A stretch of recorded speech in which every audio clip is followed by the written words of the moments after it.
अस्सलाम वालेकुम नाजरीन।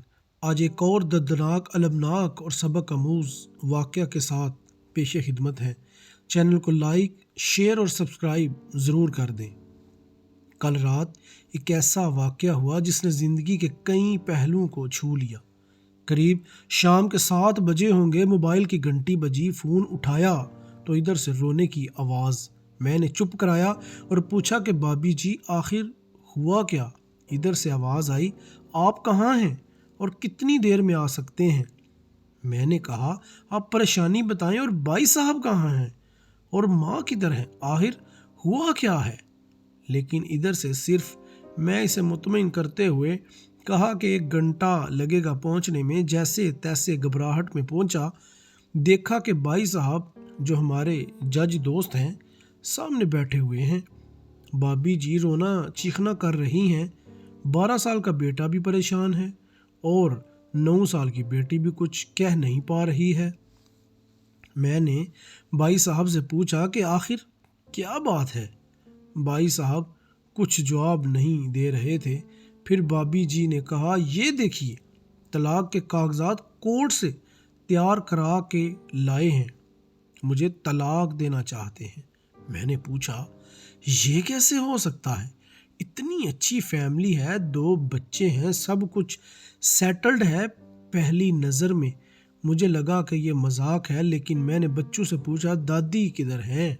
तो बच्चों ने बताया, पापा इन्हें 3 दिन पहले नोएडा के ओल्ड एज होम में शिफ्ट कर आए हैं। मैंने नौकर से कहा, मुझे और भाई साहब को चाय पिलाओ।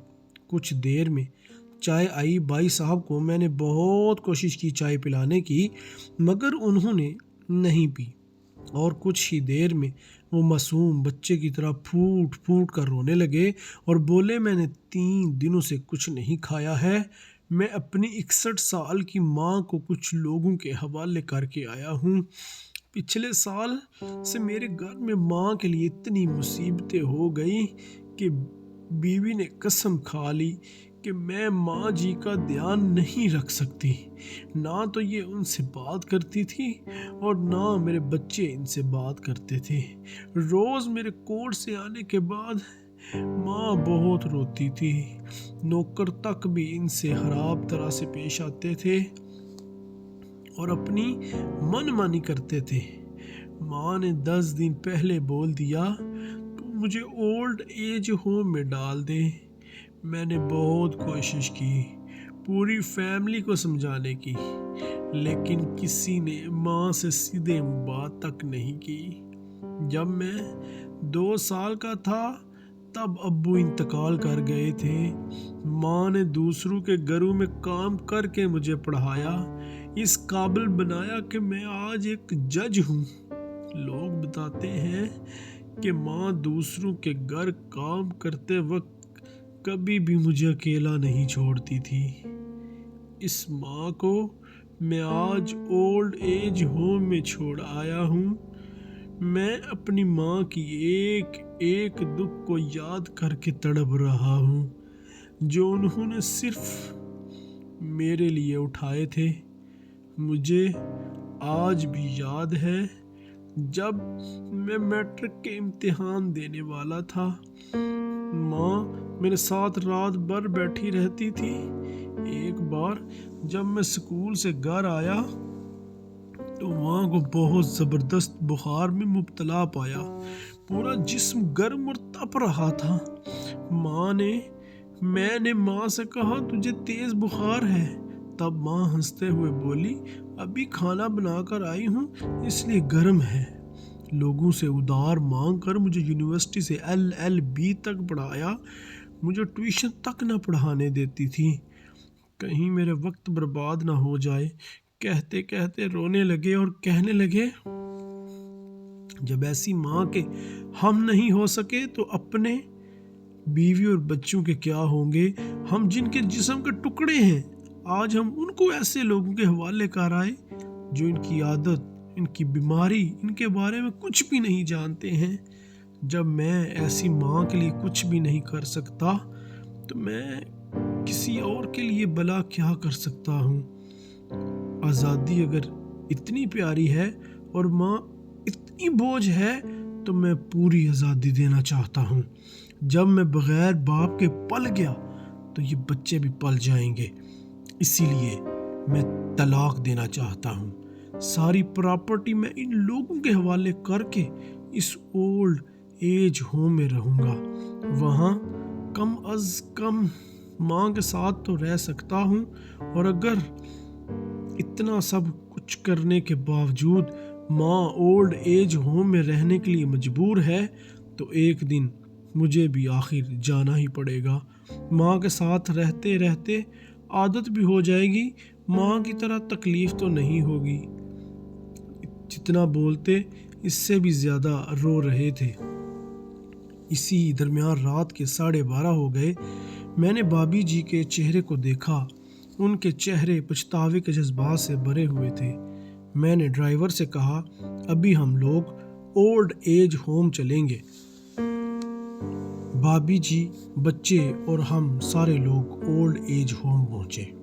بہت زیادہ درخواست کرنے پر گیٹ کھلا۔ بھائی صاحب نے گیٹ کیپر کے پیر پکڑ لیے، بولے، میری ماں ہے، میں اسے لینے آیا ہوں۔ چوکیدار نے پوچھا، کیا کرتے ہو صاحب؟ بھائی صاحب نے کہا، میں ایک جج ہوں۔ اس چوکیدار نے کہا، جہاں سارے ثبوت سامنے ہیں تب تو آپ اپنی ماں کے ساتھ انصاف نہیں کر پائے، اوروں کے ساتھ کیا انصاف کرتے ہوں گے؟ صاحب، اتنا کہہ کر ہم لوگوں کو وہیں روک کر وہ اندر چلا گیا۔ اندر سے ایک عورت آئی جو وارڈن تھی۔ اس نے بڑے زہریلے لفظ میں کہا، 2 بجے رات کو آپ لوگ لے جا کے کہیں اسے مار دیں تو میں اللہ کو کیا جواب دوں گی؟ میں نے وارڈن سے کہا، بہن آپ یقین کیجئے یہ لوگ بہت پچھتاوے میں جی رہے ہیں۔ آہر میں کسی طرح ان کے کمرے میں لے گئی۔ کمرے کا جو نظارہ تھا اسے لفظوں میں بیان کرنا مشکل ہے۔ صرف ایک فوٹو جس میں پوری فیملی ہے، وہ بھی ماں کے بغل میں جیسے بچے کو سلا رکھا ہے۔ مجھے دیکھی تو اسے لگا کہ کہیں بات نہ کھل جائے، لیکن جب میں نے کہا ہم لوگ آپ کو لینے آئے ہیں تو پوری فیملی ایک دوسرے سے لپٹ کر رونے لگی۔ آس پاس کے کمروں میں اور بھی بزرگ تھے، سب لوگ جا کر باہر تک ہی آ گئے۔ ان کی بھی آنکھیں نم تھیں۔ کچھ وقت کے بعد چلنے کی تیاری ہوئی۔ پورے اولڈ ہوم کے لوگ باہر تک آئے۔ کسی طرح ہم لوگ اولڈ ایج ہوم کے لوگوں کو چھوڑ پائے۔ سب لوگ اس امید سے دیکھ رہے تھے شاید انہیں بھی کوئی لینے آئے۔ راستے پر بچے اور بابی جی تو چاپ رہیں، مگر ماں اور بھائی صاحب پرانی باتیں یاد کر کر کے رو رہے تھے۔ گھر آتے آتے قریب 3:45 ہو گئے۔ بابی جی بھی اپنی خوشی کی چابی کہاں ہے یہ سمجھ گئی تھی۔ میں بھی چل دیا، لیکن راستے پر وہ ساری باتیں اور نظارے آنکھوں میں گھومتے رہے۔ ماں صرف ماں ہے، اس کو مرنے سے پہلے نہ مارے۔ ماں ہماری طاقت ہے، اسے کمزور نہیں ہونے دیں۔ اگر وہ کمزور ہو گئی تو ثقافت کی ریڑھ کمزور ہو جائے گی، اور بنا ریڑھ کا معاشرہ کیسے ہوتا ہے یہ کسی سے چھپا ہوا نہیں ہے۔ اگر آپ کے آس پاس یا رشتہ دار میں اس طرح کا کوئی مسئلہ ہو تو انہیں یہ ضرور پڑھوا دیں اور اچھی طرح سمجھائیں۔ کچھ بھی کریں لیکن ہمیں جنم دینے والی ماں کو بے گھر بے سہارا نہیں ہونے دیں۔ اگر ماں کی آنکھ سے آنسو گر گئے تو یہ قرض کئی صدیوں تک رہے گا۔ یقین مانیں سب ہوگا تمہارے پاس، لیکن سکون نہیں ہوگا۔ سکون صرف ماں کے آنچل میں ہوتا ہے۔ اس آنچل کو بکھرنے مت دینا۔ اس دل کو چھو لینے والی داستان کو خود بھی پڑھیں اور اپنے بچوں کو بھی پڑھائیں تاکہ اس سے عبرت حاصل کر سکیں۔